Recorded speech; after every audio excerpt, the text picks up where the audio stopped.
This is the sixth part of Federalist number 37. Please make sure that you listen and watch part one of this Federalist, because I've given the synopsis of it, and make sure that you are reading it and following me that way, unless you've heard this before, because I think just listening to it without reading it will not make sense. And at the same time, as I've said before, make sure that you read all the 85 papers. Otherwise, each one of them by itself will not make any sense, even the best ones. Like 37 is one of the best ones. But it won't give you the whole picture. So we're going to start with paragraph 12. Okay. To the difficulties already mentioned may be added the interfering pretensions of the larger and smaller states. We cannot err in supposing that the former would contend for participation in the government fully proportioned to their superior wealth and importance, and that the latter would not be less tenacious of the equality at present enjoyed by them. We may well suppose that neither side would entirely yield to the other, and consequently that the struggle could be terminated only by compromise. It is extremely probable also that after the ratio of representation had been adjusted, this very compromise must have produced a fresh struggle between the same parties to give such a turn to the organization of government and to the distribution of its powers as would increase the importance of the branches in forming which they had respectively obtained the greatest share of influence.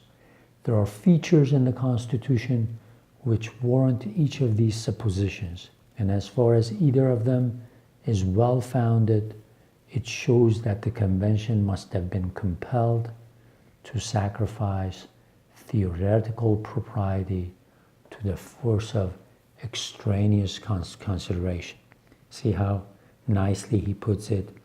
He says the theoretical propriety, he says we are dealing with real world, and real world is such that, like what we had to do.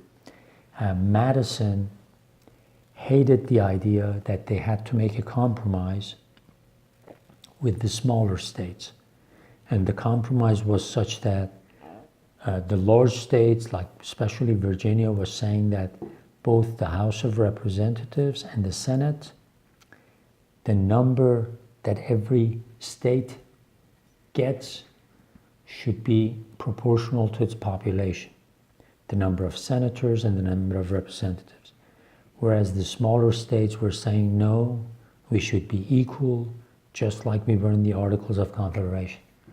So they just argued, debated, argued. Finally, on July 16th, the final compromise happened, and the final compromise was that states get their numbers of representatives proportional to their population, whereas in the Senate, regardless of the population or the size of the state, each of them get 2. And this really, really bothered Madison, but he said we had to work with that.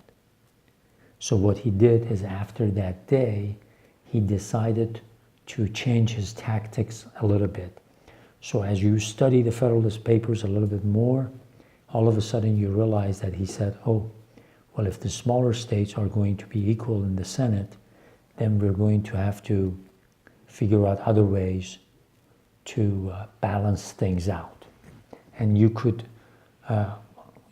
learn about that as you read some of the books that I've suggested, or watch some of the lectures that I have suggested by the professors whose names I've suggested. Okay, I'll continue now. Nor could it have been the large and small states only which would marshal themselves in opposition to each other on various points.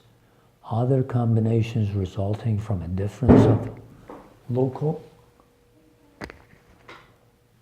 Okay, let me read this again.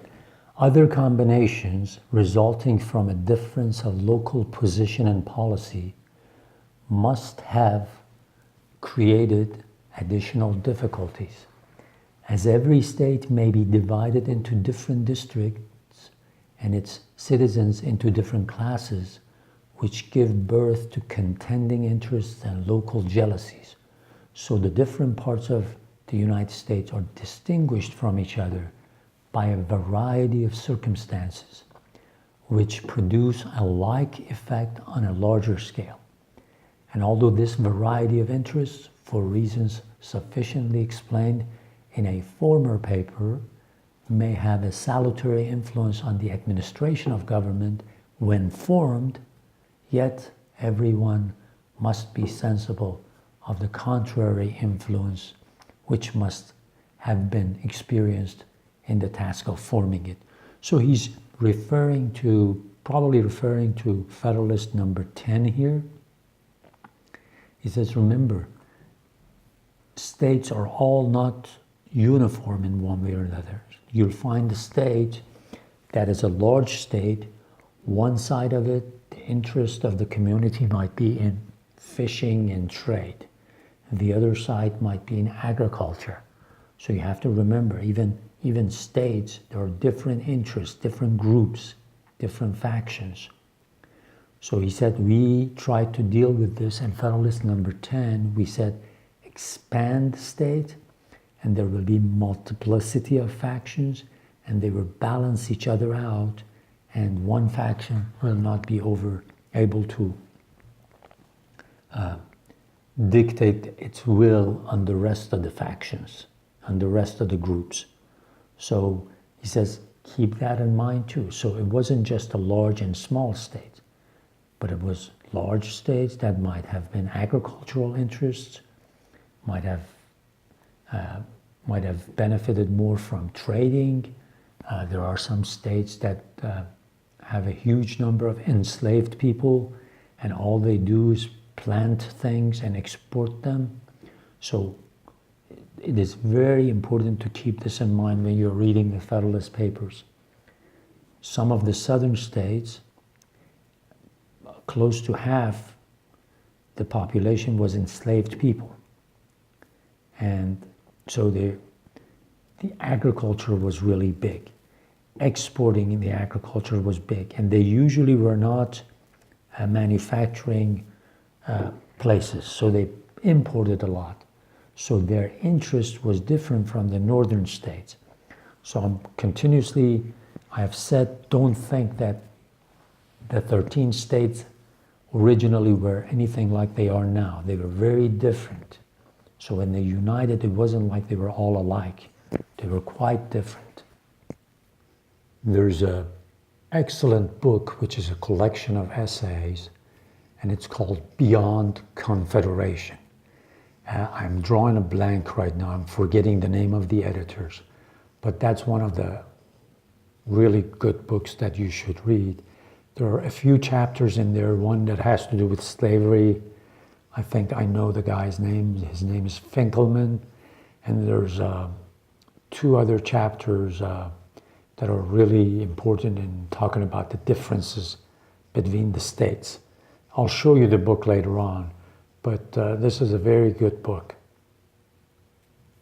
So I'll finish here, and we will finish this Federalist in the next part.